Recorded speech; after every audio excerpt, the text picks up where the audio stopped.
যেমনই হও না কেন, আমার কাছে তুমিই সেরা। বিশ্বাস আর ভালোবাসা ঠিক থাকলে সকল রিলেশনশিপ পূর্ণতা পাবে। দিন শেষে তোমার গন্তব্য আমার কাছে শেষ হোক।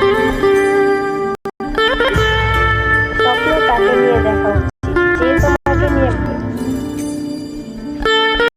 আমি আমার প্রিয় মানুষটার উপর আসক্ত। আমি তোমার শুরু থেকে শেষ পর্যন্ত থাকতে চাই। আমি সত্যি খুব ভাগ্যবান যে তোমার মতো একজনকে পেয়েছি। প্রতিটা মুহূর্তে শুধু তোমার কথাই মনে পড়ে।